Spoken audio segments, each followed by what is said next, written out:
Nous sommes contentes, avec Véronique, de venir parler aujourd'hui de la place du journal dans la carrière de chercheur de Philippe. Philippe, nous connaissons depuis longtemps. Nous avons eu la chance de travailler avec lui dans différents groupes de recherche, et en particulier dans le groupe Genèse et autobiographie de l'ITEM. En ce qui me concerne, je suis apaïste depuis 1993, je crois, et Véronique depuis fort longtemps aussi, depuis 2002, me dit-elle. Donc voilà, donc on va essayer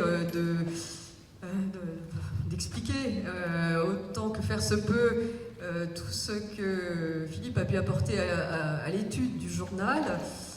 Alors c'est pas la bonne heure pour parler 14h, 15h, après du four à la sauce, des choux à la crème. Le public risque d'être un petit peu endormi, mais on va essayer donc de ne pas trop vous endormir et d'articuler comme ça les grands temps de cette recherche.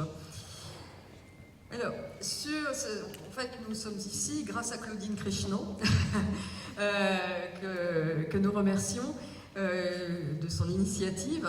Et donc, nous avons accepté, donc, avec un peu d'inconséquence tout de même, de faire cette présentation. Alors, pourquoi parler d'inconséquence ? D'abord parce que les trouvailles et les écrits de Philippe sur le journal sont fort nombreux. Et 1 heure de présentation ne suffira pas à en rendre compte. En outre, ce sont des écrits qui allient rigueur intellectuelle, une recherche scientifique exigeante, une capacité exceptionnelle à la divulgation des connaissances. Et donc, nous nous sentons un peu empruntés, un peu gênés pour exposer tout cela, mais on va faire aussi bien que possible. Alors, au moment de préparer cette conférence, m'est venue une idée. Peut-être aurait-il été préférable, pour rendre un juste hommage aux travaux de Philippe, de préparer un livret qui aurait comporté un bel article qui s'intitule « Le journal comme antifiction » et qui est apparu dans la revue Poétique en 2007. Donc un petit livret avec 7 articles, des extraits du Mois des Demoiselles, et puis aussi des extraits d'aux origines du journal personnel, ainsi que le formidable index analytique de Cherkayier. Et chacun, muni de son petit livret, serait allé lire dans son coin, et nous nous serions retrouvés pour quelques échanges. Mais bon, ce n'était pas la commande, donc ça sera une autre fois. Donc on va essayer de retracer cet itinéraire, tenter d'en identifier les étapes essentielles, l'allée cavalière et les chemins buissonniers.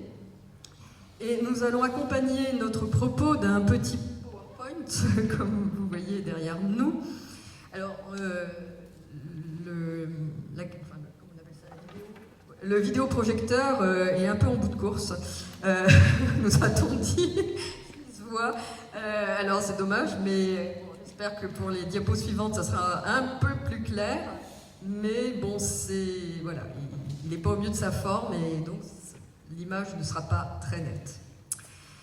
Bref, alors nous avons quand même ce petit PowerPoint où compteront surtout les illustrations, et en particulier celle d'Alice Lejeune, donc la fille de Philippe. Alors nous avons un des fils en personne, et nous aurons donc la fille grâce à l'image, Alice, et nous sommes très reconnaissantes à Alice de nous avoir envoyé les illustrations qu'elle avait réalisées pour le site de son père ou pour l'association pour l'autobiographie. Et donc ce qui nous permettait évidemment d'avoir des fichiers pour les introduire dans un PowerPoint. Voilà. Alors c'est un peu sombre, désolé, mais enfin on voit quand même.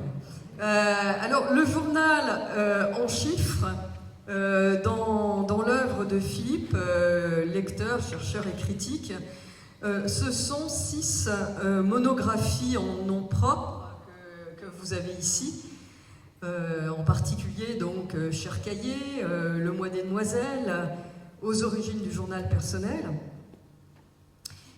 Ce sont aussi 2 livres, 2 ouvrages en collaboration avec Catherine Bogart, Un journal à soi, histoire d'une pratique, Le journal intime, histoire et anthologie.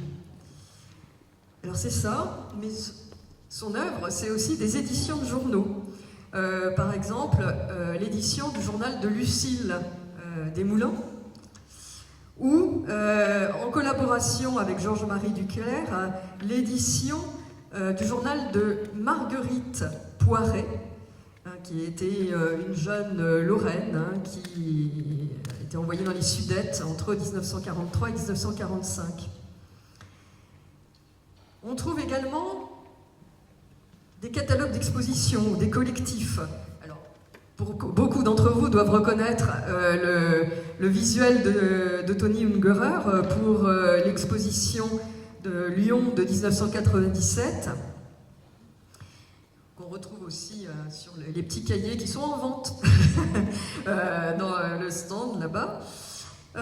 Et puis, eh bien, le journal, on en avait déjà parlé il y a 20 ans, à la faute à Rousseau,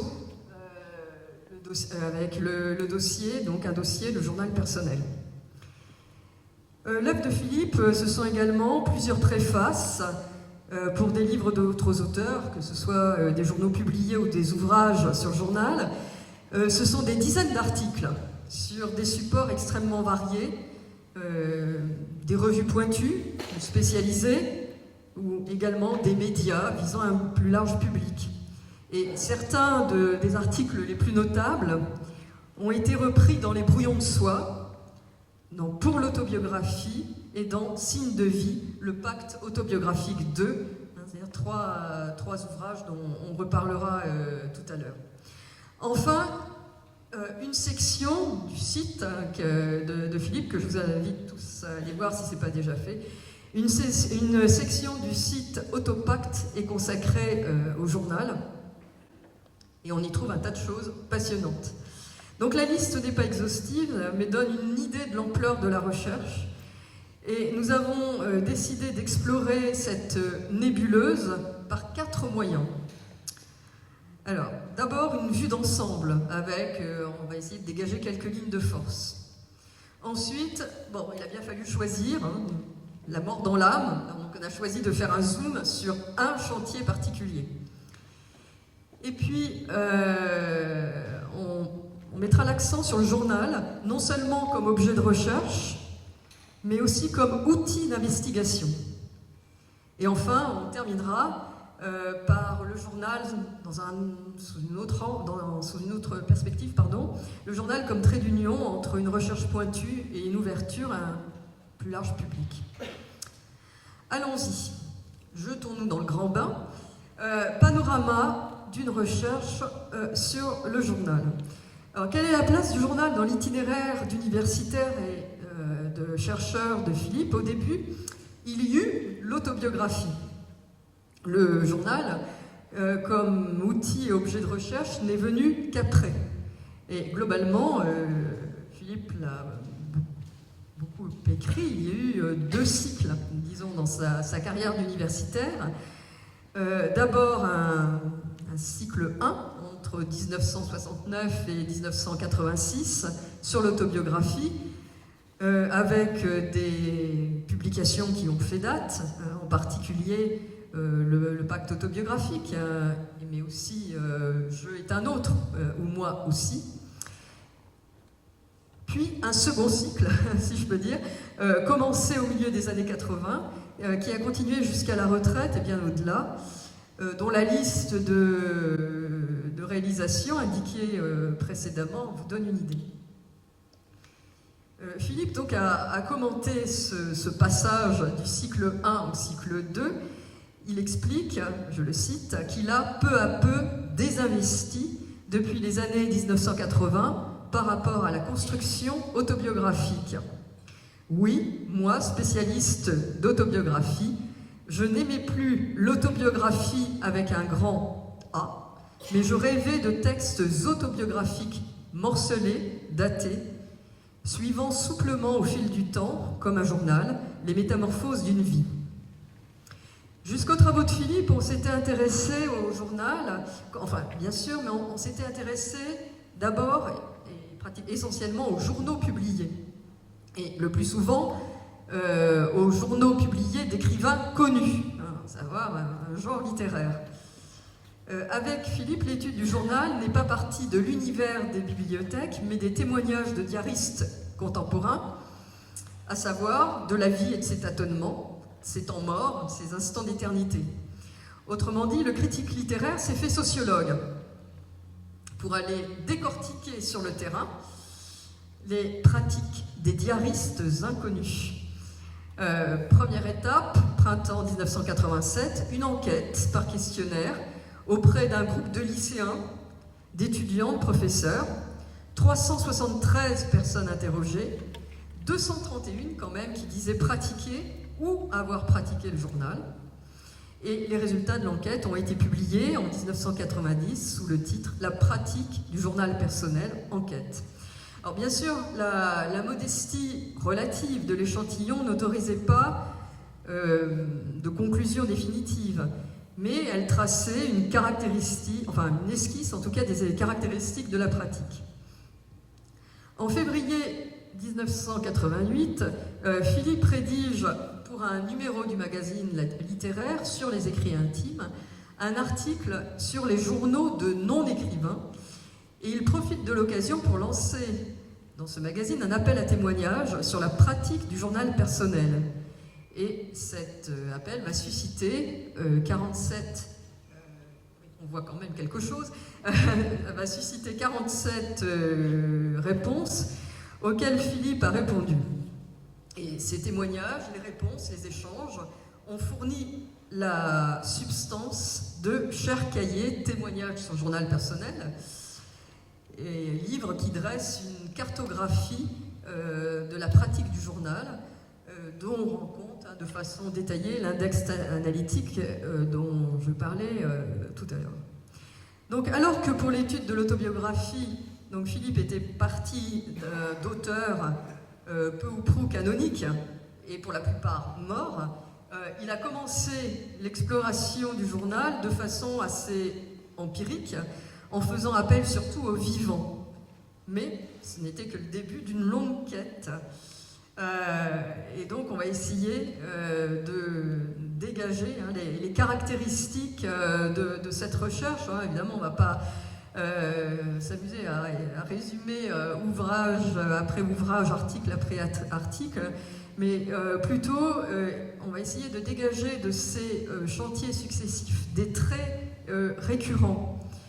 En bref, une personnalité de chercheur qu'on peut résumer peut-être en quelques formules: observer, nommer, investiguer, analyser, classer, reconstituer.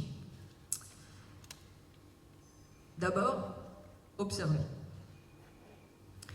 Lire un journal, vous le savez, c'est lire une suite de fragments datés écrits par une personne connue ou inconnue au fil du calendrier. Mais c'est aussi prendre en compte un objet, puisqu'un journal se définit par son support, un graphisme singulier, enfin quand le journal n'est pas tenu sur ordinateur, des dessins, éventuellement des objets collés, agrafés, cousus, encartés, ce que Philippe a appelé le journal herbier. Et là je le cite: « Le journal est pour celui qui le tient une trace unique, un peu comme une œuvre d'art. Le papier, l'écriture, les décorations, les documents joints en font une sorte de reliquaire, et sa taille souvent immense s'accommode mal de la forme du livre qui oblige à des coupures. » De cette réalité, Philippe a tiré plusieurs conséquences. Alors d'abord, une conséquence pratique. Pour étudier un journal, il faut le voir. Et donc, fréquenter assidûment les archives publiques ou privée. Et pour rendre compte de la matérialité du journal, il faut non seulement l'analyser, mais aussi le montrer. De là, le livre-album paru en 2003, ou des expositions, on en reparlera tout à l'heure. Deuxième conséquence, une conséquence éthique. Savoir observer, c'est ne rien exclure a priori, ne pas rester prisonnier d'un canon littéraire qui privilégie le perfectionnement de la forme, la non-linéarité de la composition, éventuellement la complexité du propos.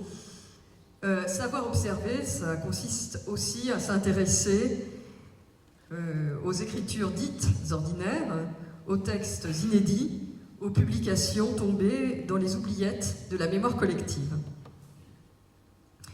Comme le suggérait Philippe dans une lettre ouverte sur le journal intime en réponse à un lecteur qui avait commenté avec condescendance la publication des témoignages de diaristes dans Cher Cahier, donc Philippe lui répondait « La littérature est comme la musique, comme le sport, elle ne vit que parce qu'elle est pratiquée par des millions de gens. » Savoir observer, mais aussi savoir nommer. Pour donner sa légitimité à un objet, il faut le décrire, mais aussi le nommer pour l'identifier et le faire reconnaître dans tous les sens du verbe. Et c'est là où le chercheur, critique, écrivain intervient. Un des talents de Philippe est d'avoir le sens de la formule et le sens de l'analogie concrète qui fait image devant les yeux du lecteur. On a parlé à l'instant du journal Herbier, mais il y eut aussi sous sa plume les journaux feuilletons, à savoir, je le cite, un journal que son auteur publie par tranches dans un temps relativement peu éloigné de sa composition. Un journal donc, dont l'écriture s'offre à une lecture périodique, fragmentée. C'est par exemple les journaux de Julien Green ou de Claude Roy ou Charles Julie, etc. Et n'oublions pas cette autre expression, le journal monstre, qui suggère à la fois la longueur de certains journaux étendus sur des dizaines d'années et des milliers de pages, et leur caractère atypique qui les rend inaptes à la forme livre. Mais, puisqu'on est à l'appât, citons aussi la réponse d'un diariste appaïste à cette innovation terminologique. Dans une chronique de la faute à Rousseau, qui date de 2011, Axel Hardivilliers explique qu'il tient lui-même un journal de 35 000 pages, manuscrites, mais que la notion de journal monstre le contrarie. Si ce mot, alors je le cite, si ce mot composé peut refléter l'effarement de l'extérieur que provoque une montagne d'écriture, il ne correspond absolument pas à l'état d'esprit des scripteurs, maniaquement persévérants, qui découvrent toujours a posteriori que leur écriture intime a pris l'allure d'une performance quantitative dépassant les normes. Et il propose sa solution, le journal fleuve. Expression qui comporte bien les sèmes d'abondance, de flux, mais qui laisse de côté les caractères hybrides, composites, anomiques du journal mieux rendu par journal monstre.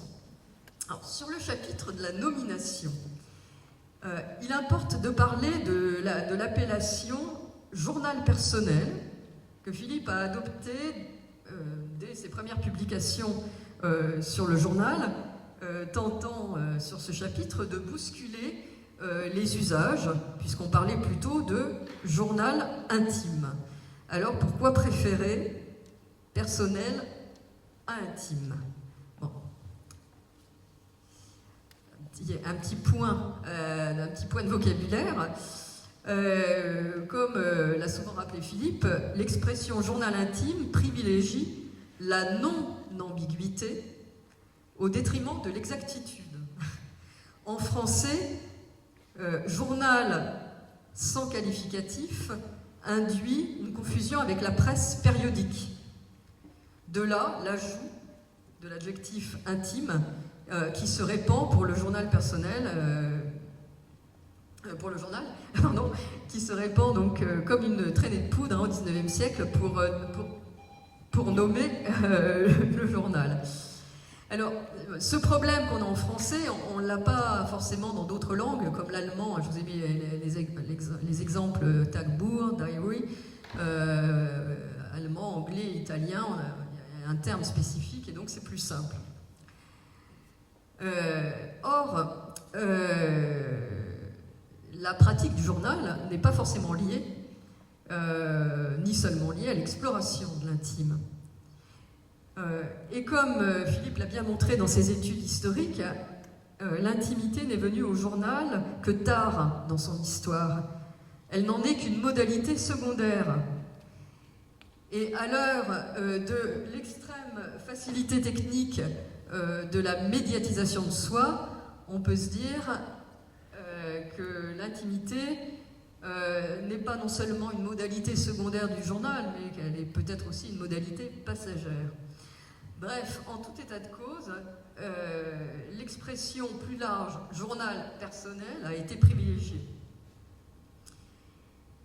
Et s'il a relativisé la dimension intime du journal, Philippe a mis l'accent sur deux aspects primordiaux dans le journal, qui sont les suivants. L'essentiel est le rapport au temps et le soutien que le journal apporte à la recherche de la vérité. Et c'est pour cette dernière raison qu'il propose, dans l'article de la revue poétique dont j'ai parlé tout à l'heure, de démontrer que le journal est anti-fiction.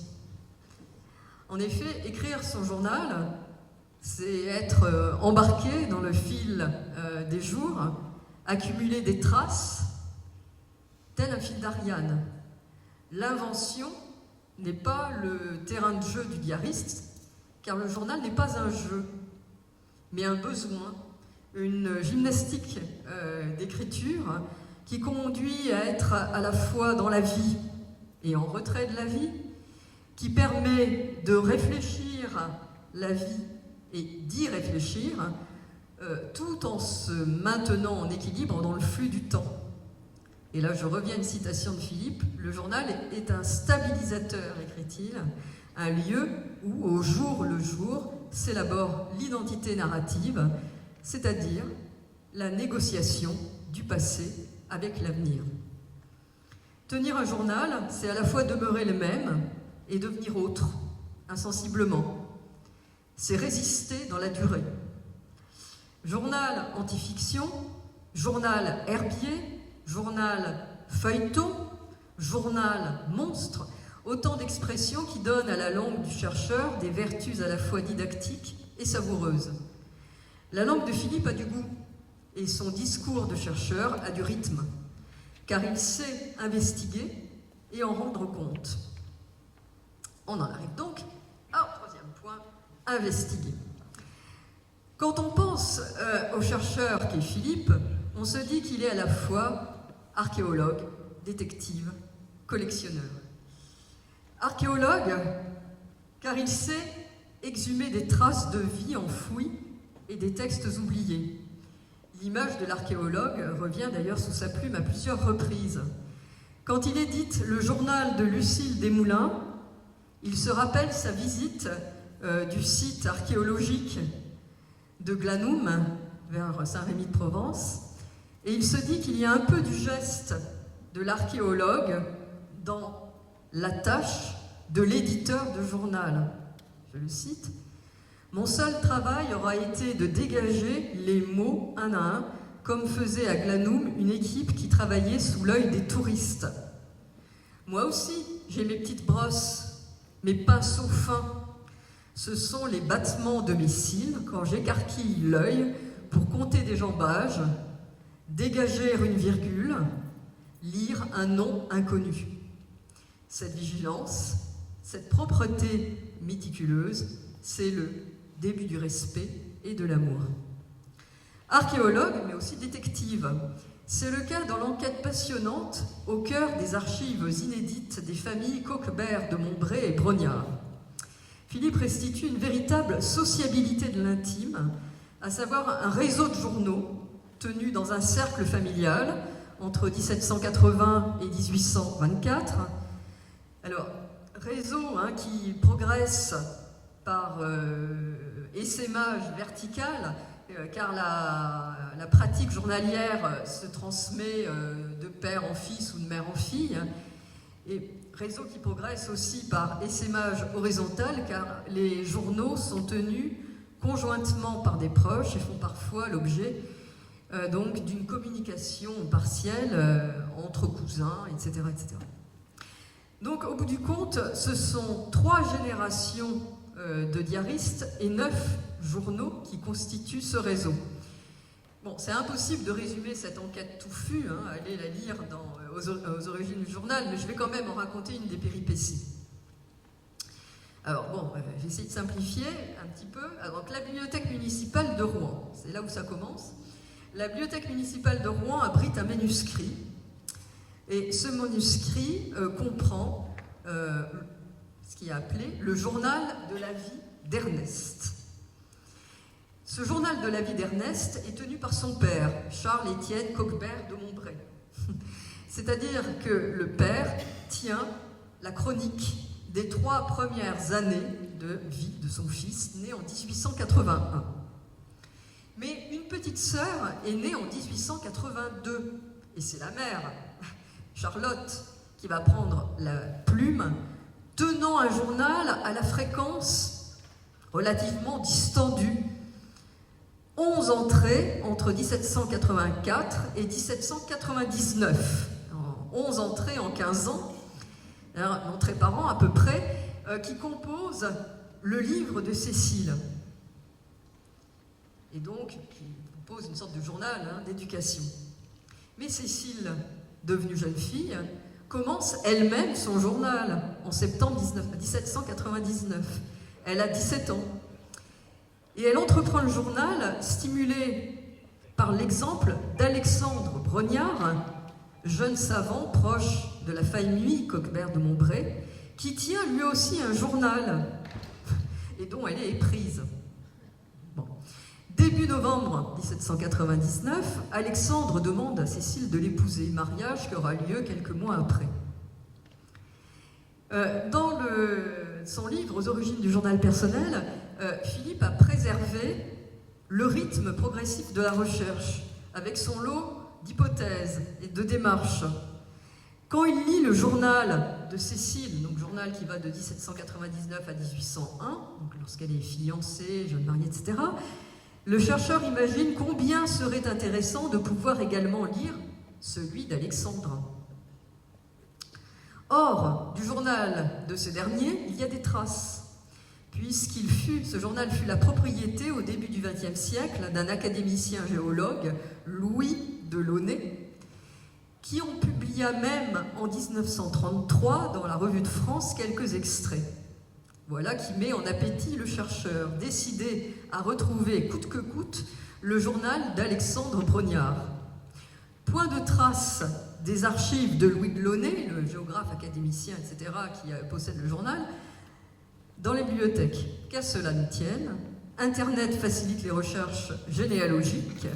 Philippe retrouve les petits-fils de Louis Delaunay, qui l'incitent à fouiller dans les placards de la maison familiale. Le journal d'Alexandre est retrouvé. Philippe a la possibilité de le consulter, n'y trouve pas ce qu'il cherchait, mais y trouve autre chose. Il s'était imaginé lire des journaux croisés de fiancés. Ce que j'ai découvert, écrit-il, était bien au-delà de ce que j'attendais.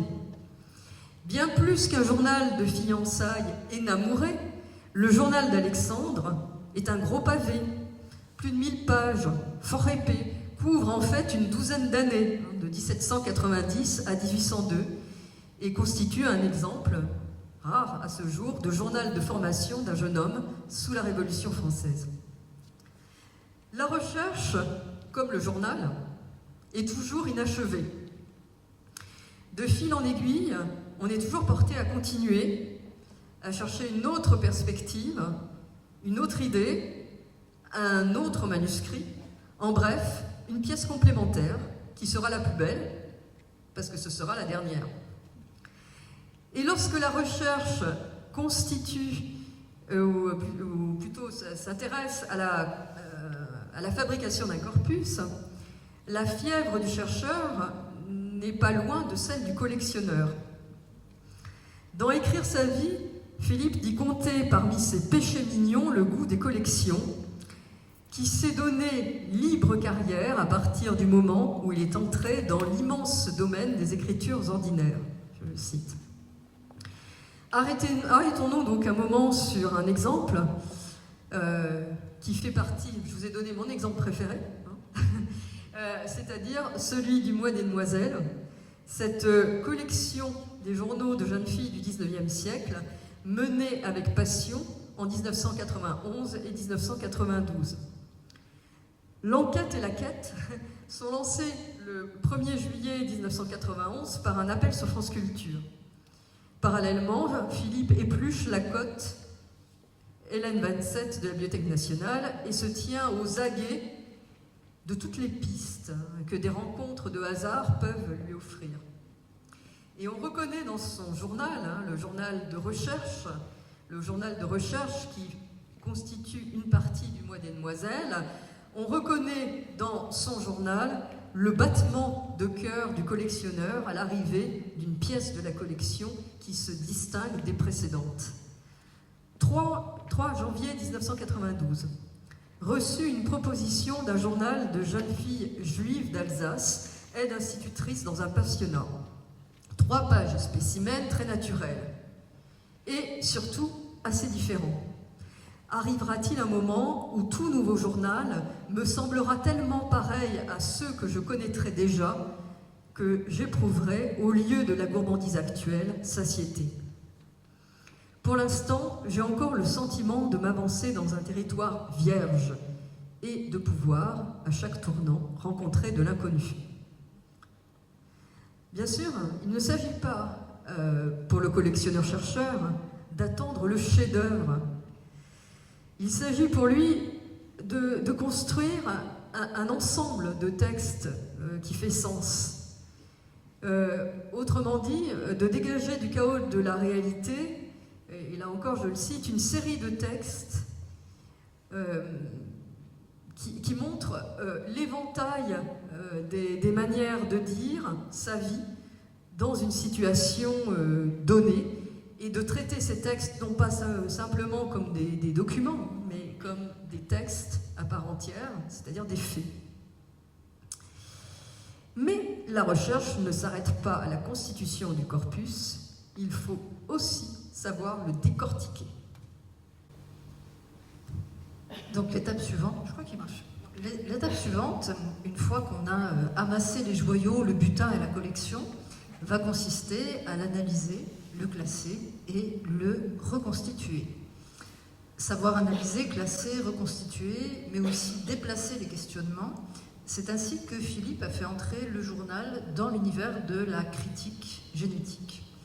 Une partie de son travail sur l'autobiographie s'est fondée sur la génétique textuelle. On pense en particulier à 2 livres, Les Brouillons de Soi, qui a paru en 1998, et Autogenèse en 2013. Alors, pour ceux qui ne seraient pas forcément familiers de cette discipline, la critique génétique, c'est une méthode critique qui consiste à remonter autant que possible aux sources du texte, aux brouillons et aux manuscrits en particulier. Alors, cette approche, elle est évidemment très très fructueuse dans le domaine de l'autobiographie, parce qu'on voit, pour le dire très vite, comment dans une autobiographie, chacun de nous, chaque auteur, peut construire une image publique. Et parfois, sous la pression des éditeurs ou sous la pression de leur ego, les écrivains, les autobiographes ont tendance un peu à lisser leur plume, au singulier et au pluriel du mot plume. Alors, a priori, le journal, lui, il n'est pas dans cette problématique-là. Donc, il est très hardi de vouloir appliquer les méthodes de la critique génétique à quelque chose qui est une pratique de l'instant, finalement. Mais Philippe, qui a de l'audace, théoriquement parlant, à l'idée de tenter l'aventure. Alors dans un article important qui s'intitule « Le journal jeunesse d'une pratique », article paru dans la prestigieuse revue Genesis en 2011, et croyez-moi, ce n'est pas un mince exploit, il va examiner la question de la frontière de l'œuvre quand on parle de journal, soulignant que, a priori, sauf à être vraiment très très bien renseigné, personne ne connaît la date de la fin de son journal, parce que la fin du journal peut coïncider avec l'extinction de l'envie de le tenir ou l'extinction de la vie, plus simplement. Donc modifier rétrospectivement des entrées, modifier le texte de son propre journal, c'est une dénaturation.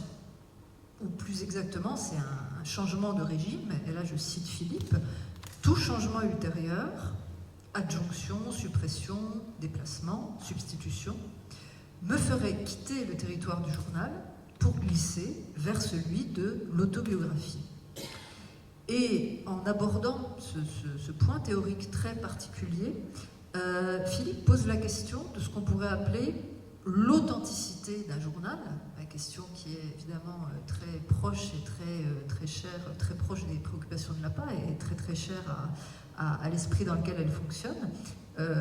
Quelle est la marge de correction? Finalement, quand on est diariste, quand on écrit un journal, qu'est-ce qu'on peut s'autoriser? L'ordinateur, qui va être évoqué, et je vais en reparler dans Cher Écran, permet-il d'envisager autrement la composition de son journal, des entrées? Permet-il d'élargir, par exemple, le seuil de retouche acceptable? Est-ce qu'on peut étudier le journal et sa genèse autrement, en remettant au centre la question du temps? Et Philippe a développé un concept très difficile à mettre en œuvre parce qu'il est gourmand en temps, mais qui est passionnant, c'est la rythme-analyse. Essayer de voir dans une vie à quel moment un diariste écrit plus, à quel moment il écrit moins, répond à des événements internes à sa vie, externes, etc. Alors dans cette approche, on voit qu'il y a bien sûr une connaissance du texte, de la littérature, mais on a également des dimensions d'anthropologie, on a des dimensions de ce qu'on appelle la médiologie, quand on touche à l'outil qu'est l'ordinateur.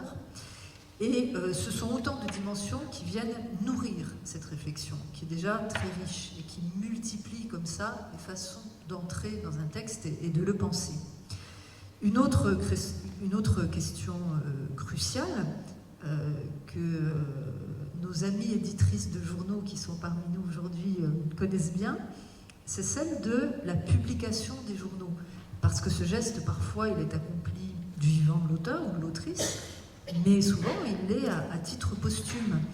Et là encore, on va parler d'une opération qui va modifier plus ou moins la nature du texte. Sauf que, Philippe le souligne, cette modification n'a pas ordinairement le sens positif que peut avoir le travail d'édition lorsqu'on passe du texte manuscrit au texte imprimé.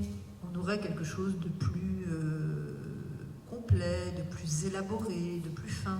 Or là, au contraire, dans le cas du journal, il y a, et je reprends les mots de Philippe, dégradation et appauvrissement qui menacent, ne serait-ce que parce qu'on perd la trace manuscrite, et c'est justement cette perte de la trace que tentaient de réparer les initiatives évoquées par Françoise, à savoir un journal à soi, l'ouvrage et la grande exposition qui montrait justement des manuscrits. Donc quand on publie, finalement, on prend un objet de pur présent, qui est le journal, un objet qui est censé être tout de même imprégné très fortement de spontanéité, et on en fait une histoire, avec un début et une fin, une histoire que souvent on va alléger, parfois toiletter, et parfois même recomposer. Et pour prendre un exemple, l'étude de la jeunesse des journaux d'Anne Frank, que Philippe a effectuée, donc des journaux qui ont été publiés à titre posthume par son père, eh bien cette étude permet de comprendre que ce geste de retravail sur le manuscrit d'un journal peut être dicté par un désir tout à fait sincère et honnête, celui de faire revivre une parole éteinte à partir d'une série de textes complémentaires, à partir des traces qui restent, puisque Anne Frank n'avait pas terminé de retravailler elle-même son propre texte. En ce sens, une étude scientifique comme celle qu'il mène, ça a aussi une valeur de preuve, une preuve presque judiciaire, dans ce cas d'espèce-là, puisque cette édition du journal devait quasiment faire face à des accusations de révisionnisme de la part de l'éditeur.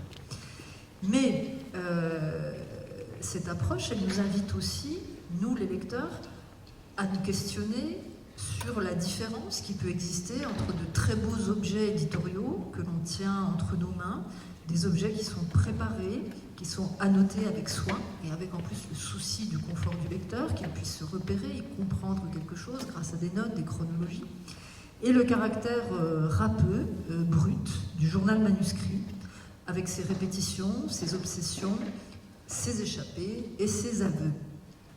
Et comme toujours dans son travail, Philippe s'abstient de distribuer les bons et les mauvais points. Il n'y a pas de bonnes et de mauvaises pratiques, chacun fait comme il le peut, au mieux, en fonction des exigences de la situation. Mais le recours très audacieux et vraiment novateur qu'il a fait à la génétique textuelle est vraiment aussi une invitation à réfléchir à la responsabilité à l'heure de travailler sur ces textes, responsabilité qui est celle des éditeurs, des critiques, et même des lecteurs que nous sommes.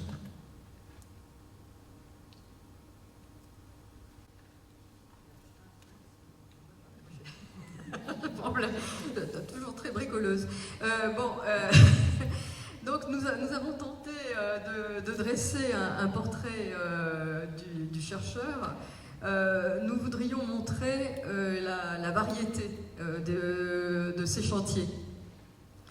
Alors, Philippe a lu, transcrit, analysé, monté en série, édité des journaux de toutes époques, 18e, 19e, 20e siècle. Son approche l'a conduit d'un côté à faire l'histoire du journal, une histoire fondée sur l'enquête et la découverte de textes qui permettaient de dessiner les contours d'une pratique naissante. Et de l'autre, il a sondé les formes les plus contemporaines du journal. Il s'est aussi intéressé à des diaristes de tous les âges. La toute jeune Ariane Grimm, née en 1968, qui avant ses 17 cahiers de mémoire tenus entre ses 10 et 16 ans, tente 5 débuts de journaux pendant son année de CE1. Il s'intéressait à une cohorte de jeunes filles, de Lucille Desmoulins et son journal donc 1788-1793, à Franc et son journal en ligne de 1999, en passant par Claire Pic, qu'il faut mentionner quand on est à Ambérieux, Claire Pic, Catherine Pozzi, Anne Frank, Marguerite Poiré, La Claire, née en 1962, et son journal Herbier, et combien d'autres dont Philippe fut le délicat porte-voix. Et n'oublions pas tous les écrivains et écrivaines, connus, méconnus ou inconnus, jeunes ou vieux, dont Philippe nous a fait redécouvrir les cahiers. C'est Stendhal, Benjamin Constant, Maurice de Guérin, Henri-Frédéric Amiel, dont il décortique les débuts de journaux. C'est Pierre-Hyacinthe Azaïs, né en 1766, musicien et philosophe, qui a tenu de 1811 à 1844 un journal anniversaire. Ça va faire une idée pour vous, je le sens. Un journal anniversaire, à savoir 365 journaux particuliers, un pour chaque jour de l'année, un système pratique.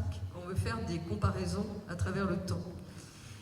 C'est Eugénie de Guérin, dont Philippe a écouté le rythme de la prose journalière. C'est Paul Léotot, également auquel il applique un traitement audacieux.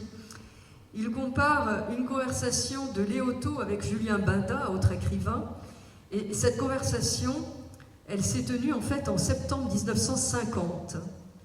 Et elle a été enregistrée à l'insu des deux vieux écrivains dans un studio de l'ORTF par un technicien que la conversation avait dû amuser.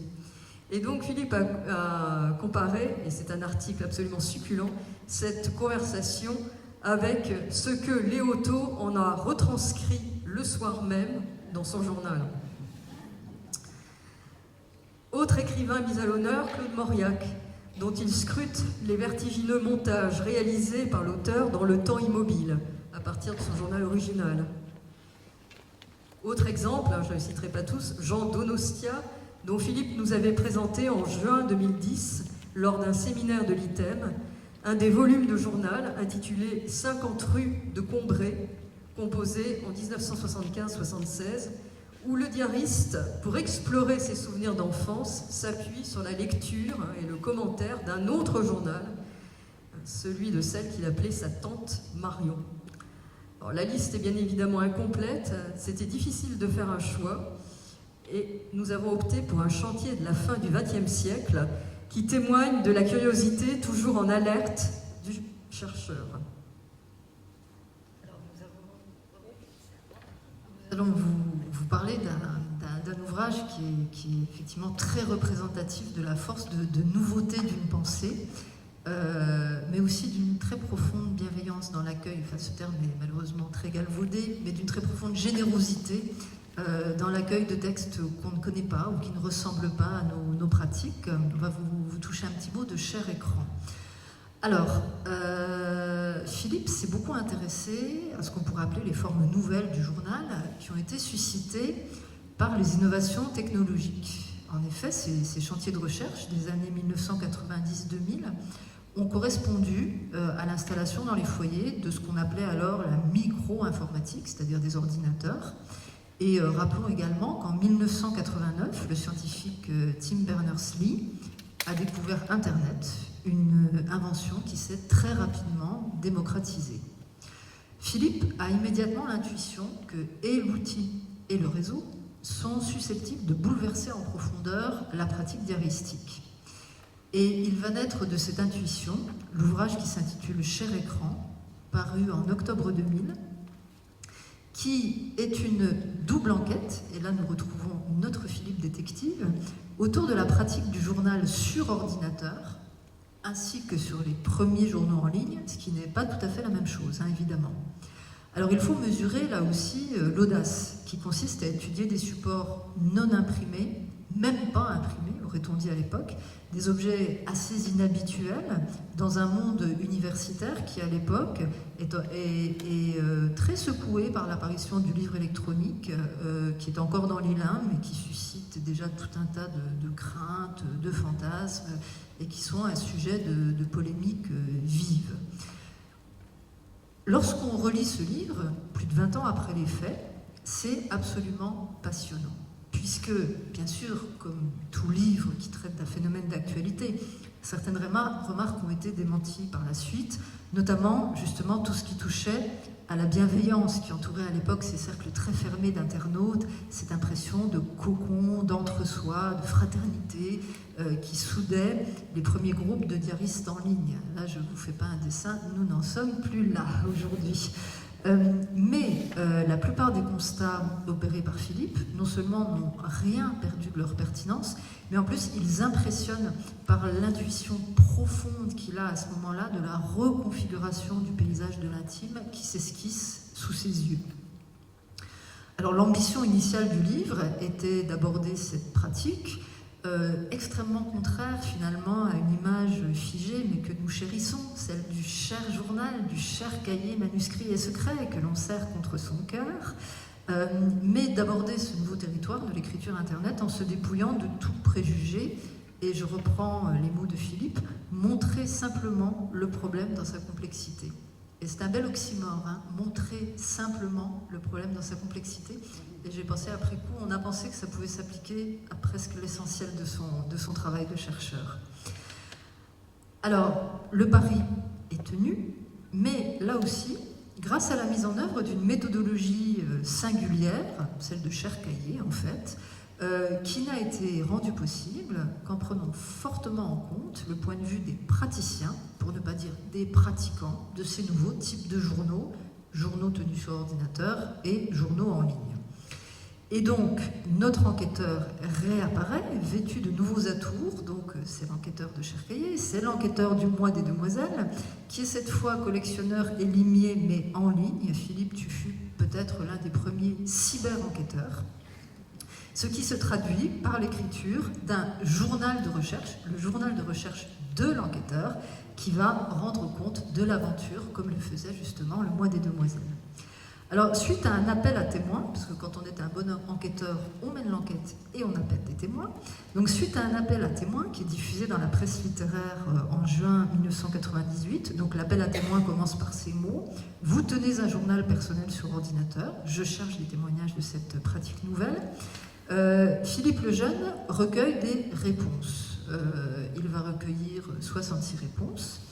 Et ces réponses, il en tire une brève synthèse qui sert en fait d'introduction, puisqu'il publie cette synthèse, puis il publie également 27 extraits des 66 réponses qu'il a reçues. Alors, c'est très intéressant de lire ces témoignages, puisque certains parlent de l'ordinateur comme un chat qui ronronne. Ça me parle, vous le comprendrez. D'autres soulignent que cet ordinateur, justement, contrairement au cahier, leur a permis de prendre la distance nécessaire pour comprendre la dépression ou la maladie qu'il traversait à ce moment-là. Et il ressort de ce constat quelque chose d'étonnant, c'est que l'ordinateur n'abîme pas du tout l'envie de tenir son journal, n'abîme pas non plus, contrairement à ce qu'on pourrait croire, sa confidentialité.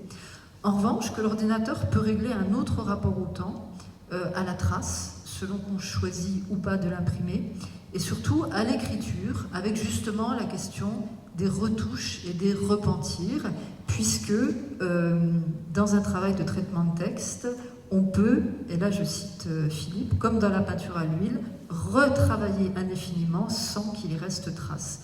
Et on voit ici déjà apparaître finalement ce qui se traduira plus tard dans les brouillons de soie dont je vous ai parlé, c'est-à-dire le goût de faire une sorte de génétique du journal. Et là la question c'est mais comment faire une génétique du journal avec des traces qui sont aussi changeantes? Donc à travers ces réponses, on voit comment chacun fixe finalement ses propres limites, limites de temps, limites de style, à l'empant de ses reprises. Et on voit aussi que ces reprises ne sont pas, contrairement à ce qu'on pourrait croire, qu'une insincérité ou que justement un désir de présenter une belle image de soi. Alors, on a franchi le cap de l'ordinateur, mais on ne s'arrête pas en si bon chemin, puisque dans la deuxième partie, notre détective collectionneur s'est immergé dans le monde encore naissant des journaux en ligne. Et là encore, pour un ouvrage qui a presque 25 ans, on voit transparaître une problématique qui va devenir déterminante, c'est-à-dire le mouvement, le flottement accéléré des frontières entre ce que l'on perçoit comme intime, donc intime, secret, caché, au plus proche de nous, et ce que l'on accepte de livrer à autrui. Donc on voit déjà apparaître dans cette étude qui a plus de 20 ans la porosité qui va être de plus en plus grande entre la sphère publique et la sphère privée, et on voit la naissance de ce que Serge Tisseron, plusieurs années après, en 2011, nommera l'extime, dans un espace spécularisé, dans un espace où tout le monde regarde finalement, qui est celui du web. Alors la gageure de Philippe, c'est de lire sans juger, malgré un sentiment premier de, et là je le cite, caricature ou de prostitution. Et plusieurs des témoins qu'il a interrogés dans la première partie de l'enquête sur le journal sur ordinateur disent soit, oui pour moi le journal sur ordinateur ça ne pose pas de problème, mais le journal sur le web, quelle horreur. Et certains ont des mots très durs, ils parlent d'indécence, ils parlent de déballage de soi. Et Philippe, lui, tente régulièrement d'adoucir les siens de mots, et notamment parce qu'il questionne à intervalles réguliers sa légitimité pour en parler. Et là encore, il le fait sous la forme d'un journal de recherche, et il écrit « J'ai choisi la forme journal pour exprimer ma subjectivité ». Et dans ce journal, il se surprend à voir qu'il se laisse charmer par 4 sur 6 des journaux qu'il est en train de lire, alors qu'il pensait que ces journaux, il n'allait pas les aimer. Et très sincèrement, il raconte sa volte-face, et ben non, je pensais que je n'aimerais pas, et finalement, j'ai changé d'avis. Et pour ce corpus-là, comme pour ces autres chantiers, le démon de la théorie, le vilain démon de la théorie qui guette tout universitaire, va s'effacer justement devant l'enquête et presque au-delà dans ce livre par les échos en sympathie, pour reprendre une terminologie chère à Lapin, qu'elle va susciter chez Philippe. Nuit après nuit, le chercheur s'aventure sur le net, lisant tout ce qu'il peut, et dans ce journal de lecture et d'analyse qui associe presque en temps réel le lecteur du livre, cher écran, à l'exploration, l'enquêteur commente avec humour et parfois un peu d'humeur quand il est fatigué ceux qu'il suit au fil de leur publication. Alors du côté des déceptions, il y a le mélo crème fouettée d'Arlène et de Pascal qui l'en vient à soupçonner d'être un faux couple. Il dit c'est pas possible, tant de crème chantilly là. Il y a ceux qu'il appelle les raplapla et les chichiteux. Et puis du côté des bonheurs, il y a un jeune homme qui se fait appeler Mongolo, jeune étudiant en informatique, qui a le même âge que le fils de l'enquêteur. Et ce jeune étudiant analyse finement les ressorts de sa pratique, à tel point que Philippe le Jeune se dit « mais ces gens-là, il faut que je leur parle ». Donc il va envoyer des messages pour pouvoir rentrer en contact avec eux et discuter de leur pratique. Et à chaque fois, il réinsère ce droit de réponse ou ces retours critiques dans une sorte de postface qui est en fait un autre pan du journal de recherche. Le journal de recherche est en 2 parties, avant, après. Donc il y a un véritable dialogue qui se noue avec ces enquêtés, mais également avec le lecteur que nous sommes. Et parfois, les dernières pages du livre vont trahir cette petite chose, comme lorsque, par exemple, Philippe écrit « J'avoue avoir plaisir à bavarder avec », là il y a un point de suspension, « avec vous ». Et ce « vous », c'est à la fois les gens à qui il écrit, les gens qui lisent la nuit, mais c'est nous aussi, à qui il fait part de ses recherches. Et il écrit « Ça me ferait deuil d'arrêter ». Et il a du mal à clore ce journal de recherche.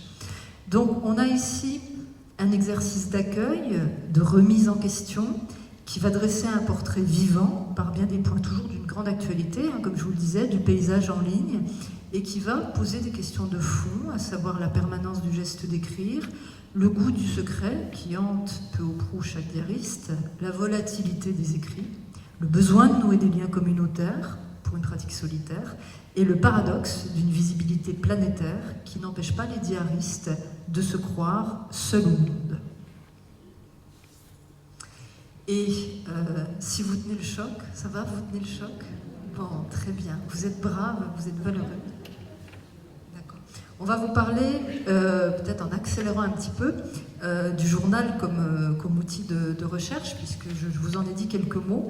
Une des préoccupations de Philippe le Jeune, et ça c'est quelque chose de capital dans son travail de chercheur, c'est d'éviter les théories trop écrasantes ou les constats trop définitifs. Il ne souhaite pas généraliser à outrance.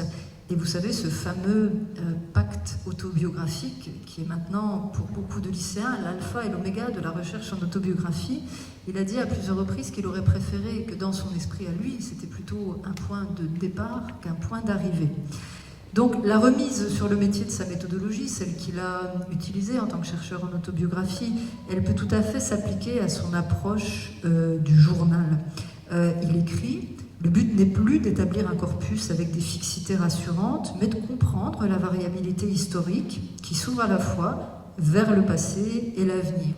Alors, ça ne signifie pas à renoncer à penser un phénomène dans sa globalité, ce serait mal connaître notre enquêteur-collectionneur, mais c'est plutôt de prendre en compte dans sa vision tout un entour, les circonstances pratiques, financières, familiales, sociales, qui entourent l'écriture d'une autobiographie ou la tenue d'un journal.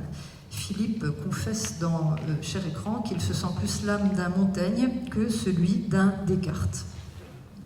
Donc je vous ai touché un mot justement de ce dialogisme qui était mis en œuvre dans Cher écran. Et il le fait, ce journal de recherche, parce qu'il a le sentiment qu'une position de retrait ou d'observateur extérieur ne peut pas suffire. Il parle d'aller sur le terrain, de ne pas se comporter comme l'ethnologue qui fraternise avant de repartir.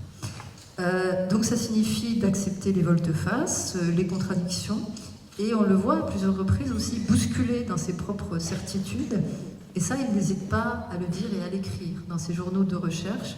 Je pensais que, mais finalement. Et il insiste également beaucoup aux origines du journal personnel sur les limites individuelles de la compréhension de chaque lecteur, de chaque chercheur, parce qu'on n'a pas tout en main. Il y a des archives manquantes, il y a des textes détruits, des textes disparus. Et cette modestie qui imprègne l'œuvre et qui n'a vraiment rien d'une posture, va nous inviter, nous, qui sommes chercheurs, à mettre de l'eau dans notre vin théorique. On élabore non pas seulement à partir de ce qui est, mais on élabore surtout à partir des traces que le temps nous a laissées, à partir des langues qu'on lit et qui nous ferment celles qu'on ne lit pas, à partir de ce que l'on sait sans toujours être conscient de ce que l'on ignore. Donc finalement, enquêter en prenant un journal, son journal de chercheur comme boussole, c'est assumer que la subjectivité est partie prenante de l'enquête, qu'elle va l'enrichir et la complexifier. Et un autre très bel exemple de cette démarche est donné par l'étude intitulée « Nous autres avoquois », publiée aux éditions du Mot Conduit, et Laurence est parmi nous aujourd'hui, qui est un livre qui a été écrit par le parrain de Philippe, André Pézard. Et il a choisi, Philippe, de rendre compte, dans une chronique au long cours, qui là aussi s'apparente beaucoup à un journal de recherche et à un carnet de bord, de cette recherche, donc ses progrès, la découverte incessante et en même temps complètement affolante de nouvelles archives qui sont très très nombreuses pour Pézard, puisqu'il y a à la fois un carnet de guerre, mais un carnet antérieur à la guerre, des lettres, de la correspondance, un dactylogramme et même des photographies prises sur la butte de Vauquois. Et on voit, à travers ce journal de recherche, ce que d'ordinaire on ne voit pas quand quelqu'un fait une recherche en génétique, c'est-à-dire ce tropisme à la Sherlock Holmes, les emballements, les déceptions, le vertige et parfois le découragement devant l'ampleur de la tâche, et la joie immense quand on tire les fils, qu'on trouve les archives et qu'elles se répondent. Et c'est ainsi, par facettes, que le chercheur, mais aussi Filleul, a déplié un millefeuille archivistique qui était très complexe. Il nous fait vraiment beaucoup voyager, de Marseille à Varsovie. Et on entend dans ce livre la voix du Filleul, justement, et de l'homme, qui est taraudé par une interrogation plus intime qu'une simple interrogation scientifique. Comment un être cultivé, raffiné, sensible, comme l'était André Pézard, peut-il regretter la guerre, cette œuvre de mort et de massacre? Et toute cette étude qui est menée du journal et des écrits de Pézard montre que ce n'est pas du tout d'elle, ton auteur de Nous autres avoquois, la nostalgie, mais de la fraternité qu'elle a su créer entre ceux qui se sont retrouvés ensemble au combat. Et dans cette étude génétique, on entend comme une espèce de musique, de sous-conversation, l'histoire d'une rencontre à travers le temps, celle d'un filleul avec un parrain qu'il a connu, mais dont il a pourtant ignoré une part essentielle de son vivant. Et cette étude, elle affirme par la pratique une conviction réitérée avec une vigueur douce et intacte qu'il ne saurait y avoir de recherche dans le domaine des écrits personnels, de l'autobiographie, des journaux, sans un engagement humain et émotionnel à la hauteur des vies qu'on explore. Alors, on va maintenant, mais on va s'arrêter, rassurez-vous, à un moment donné, mais on va quand même vous toucher quelques mots du travail de recherche qui va au public, parce qu'il vous est très familier. Françoise a parlé d'entreprises scientifiques nombreuses, riches, variées, mais elles se sont accompagnées d'un souci de diffusion, de partage et d'action. Et dans un article qui s'appelle Itinéraire, le mot est au pluriel, d'une recherche, paru dans Écrire sa vie, aux éditions du Mot Conduit, Philippe explique comment il a souhaité s'aventurer hors de l'université, dans la société française, pour faire reconnaître la valeur de l'autobiographie. Ce désir débouche sur la création de l'Association pour l'autobiographie et le patrimoine autobiographique, cofondée donc en 1992 avec Chantal Chaveria du Moulin et installée ici même, à Ambérieu. Vous savez tout ce que l'association héberge comme richesse, un fonds de texte autobiographique, des échos de lecture, une revue, la faute à Rousseau, le garde-mémoire, l'index informatisé du garde-mémoire, des collaborations avec d'autres centres d'archives et des journées comme celle qui nous réunit aujourd'hui, 32 ans plus tard. C'est pas mal, 32 ans quand même. Une entreprise dans le temps qu'on mène pendant 32 ans, c'est même admirable. Alors le fond très riche, et là je remercie Lucille Marson qui est parmi nous aujourd'hui, qui m'a permis de réaccéder au garde-mémoire. Il comprend, alors j'ai eu du mal à compter, mais j'ai compté avec l'article LE, donc il comprend à peu près 3400 textes, 500 contiennent le mot journal dans leur titre, et 1000 échos font référence au journal, ce qui nous met une proportion,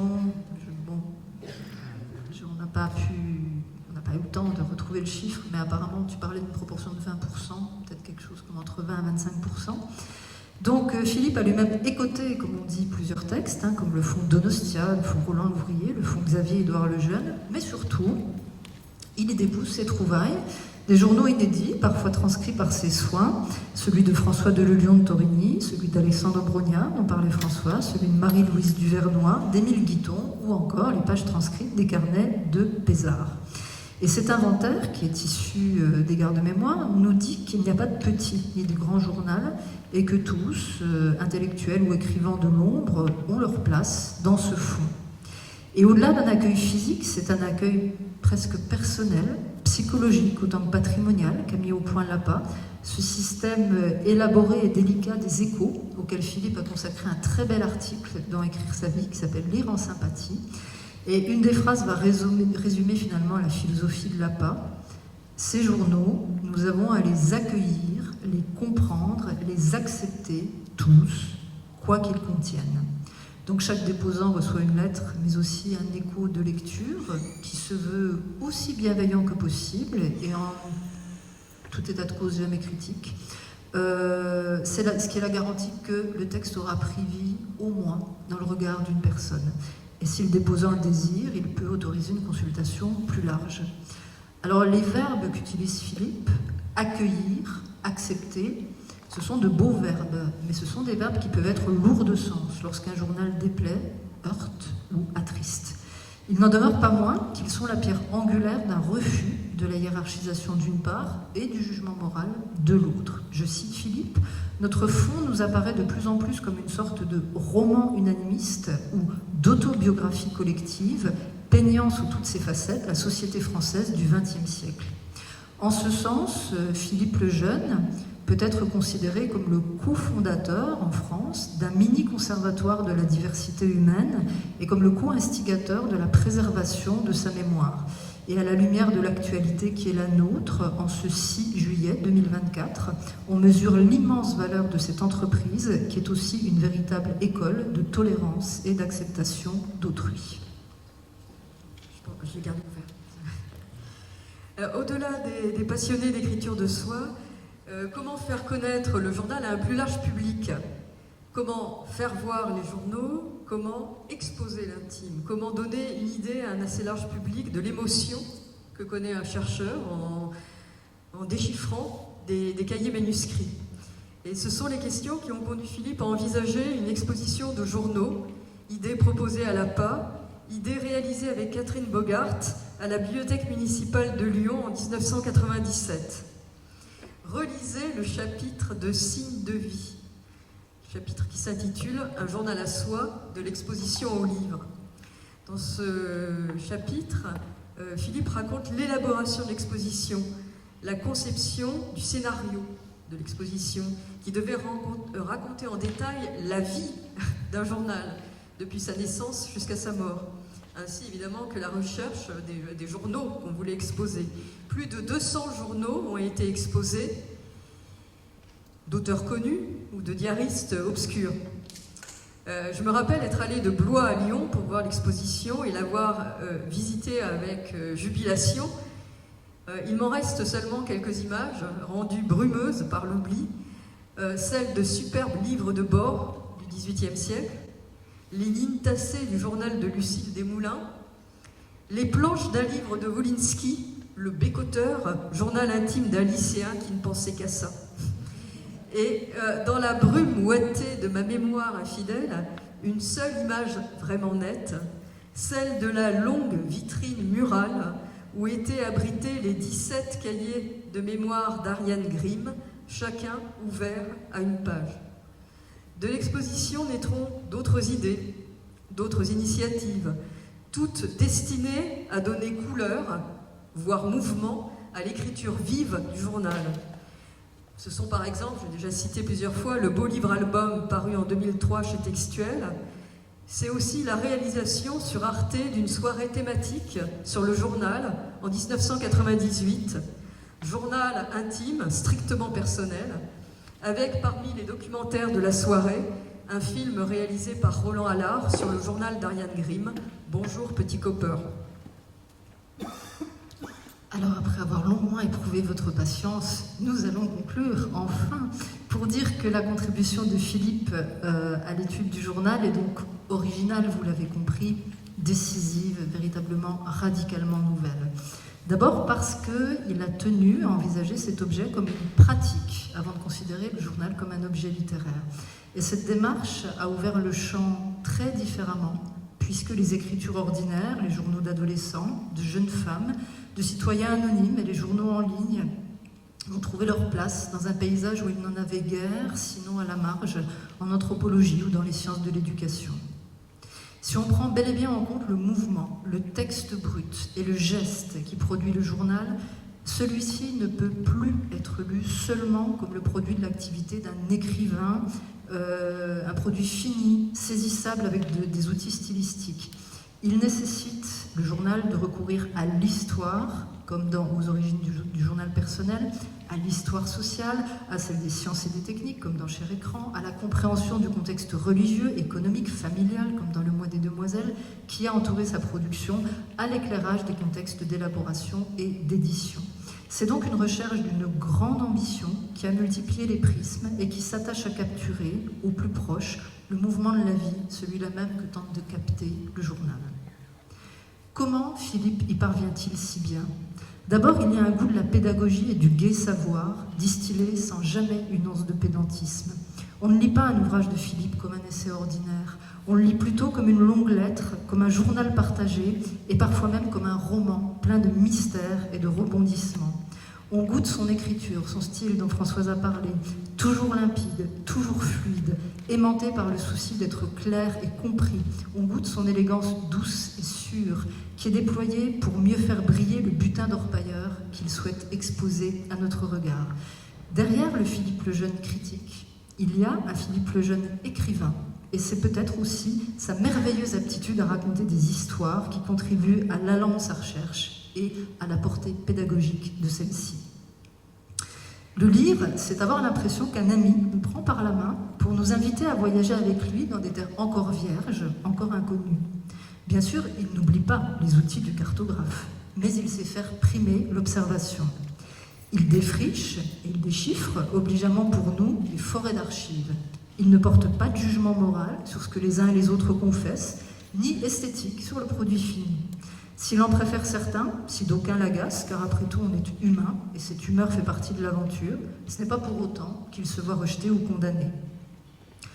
Un autre point remarquable du travail de Philippe réside dans le fait qu'il pratique un positionnement critique et subjectif singulier, pas si loin de ceux des ethnologues ou des anthropologues et qui travaillent, eux, en immersion de longue durée. Mais le chercheur revendique l'affirmation de sa subjectivité, qu'il substitue à une prétendue neutralité. Il dit je dans plusieurs de ses ouvrages, il utilise la médiation du journal de recherche, il lance des correspondances, il nous raconte ses journées dans les archives derrière l'écran.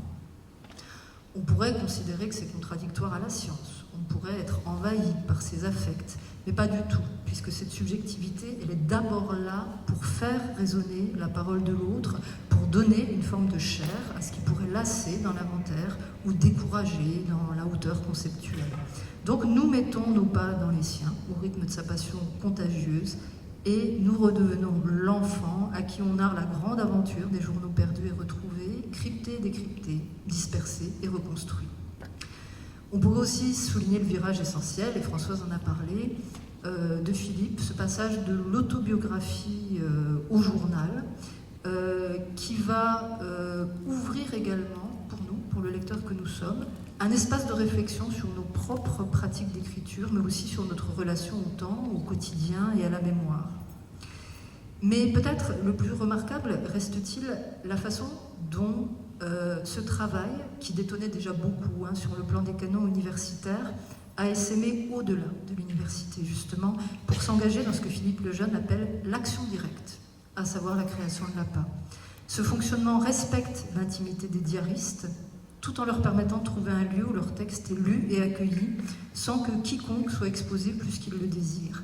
Et peut-être est-ce là-dessus qu'il faudrait conclure, sur cette intelligence de la patte humaine, sur le caractère délicat, plein de pudeur, dans la recherche sur l'objet du journal, ce refus de l'effraction de l'intimité, celui-là même qui nous a d'ailleurs conduites, Françoise et moi, en élèves attentives, à ne pas nous aventurer sur le terrain de la pratique privée du chercheur. Sur la façon dont lui-même a demandé asile au papier, Philippe s'est exprimé dans un article intitulé Lucullus din chez Lucullus, paru dans Signe de vie et auquel nous nous permettons de vous renvoyer. On est frappé par le fait qu'il y ait beaucoup question de secrets, de tiroirs fermés, d'espaces protégés et de chambres dans lesquelles on répugne à faire pénétrer autrui. Philippe le Jeune cite Antoine Métral. Ainsi livré à moi-même, avec ces feuilles où j'imprime ma pensée comme des baisers secrets sur des lèvres tendrement aimées, je le déroberai au regard curieux des hommes. On peut aimer beaucoup cet objet fascinant qu'est le journal sans l'accaparer, sans se l'approprier, sans mettre le pied dans la porte, ni trahir le diariste. Et la méditation sur cette distance à conserver est peut-être une des leçons les plus subtiles et les plus précieuses que nous délivre ce riche itinéraire critique. Merci beaucoup.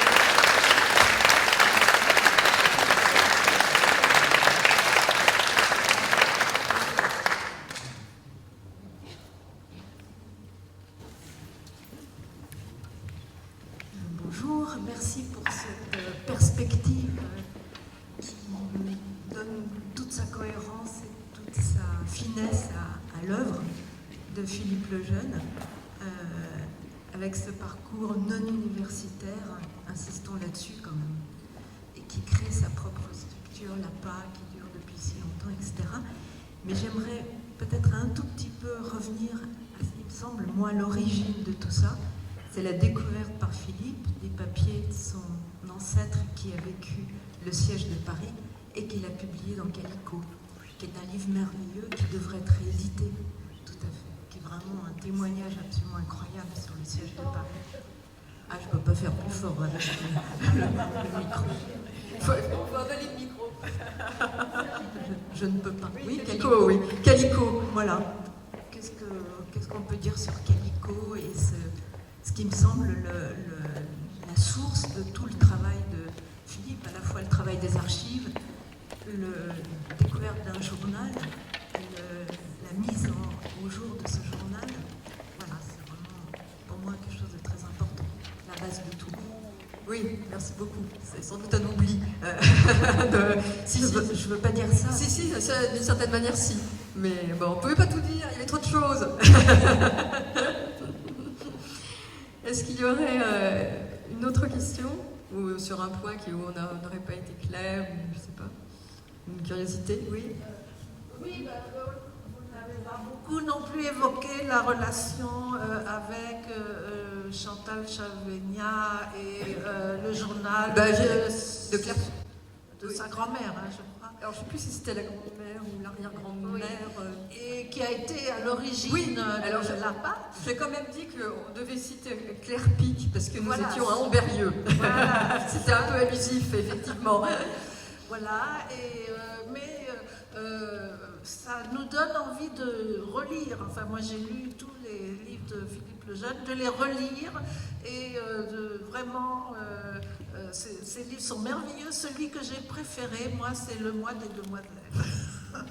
Je le relis souvent. Merci Philippe, qui a créé la PA aussi et qui nous a apporté beaucoup à tous et toutes.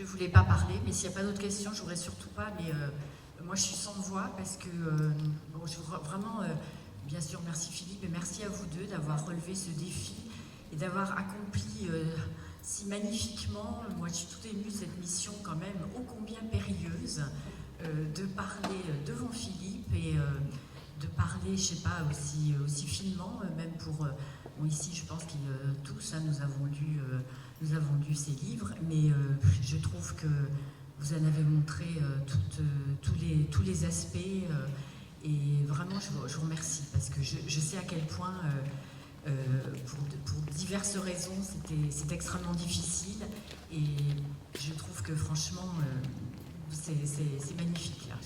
Vraiment, et moi j'ai été très, très touchée, je suis très touchée par tout ce que vous avez dit là, sur les différentes étapes et sur tous les aspects de son œuvre. Donc vraiment, merci à tous.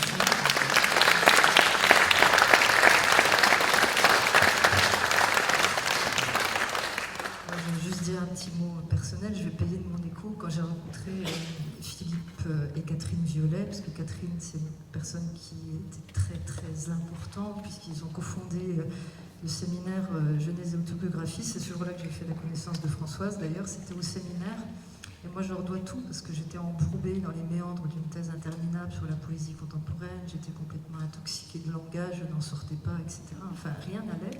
Et ça a été comme vraiment renouer avec la vie, pouvoir parler de choses qui avaient un intérêt, pas seulement, je veux dire, dans les murs de l'alma mater, de l'université, mais pouvoir parler de quelque chose qui était en prise avec la vie. Donc pour te répondre, Claudine, à vaincre sans péril, mon triomphe sans gloire, parce que c'est un vrai plaisir et c'est une vraie chance, et peut-être que le fait de se connaître depuis longtemps, peut-être que l'amitié fait presque oublier à quel point le chercheur est extraordinaire, et là c'était l'occasion de refaire le voyage dans son œuvre, donc c'était une très belle proposition. Merci beaucoup.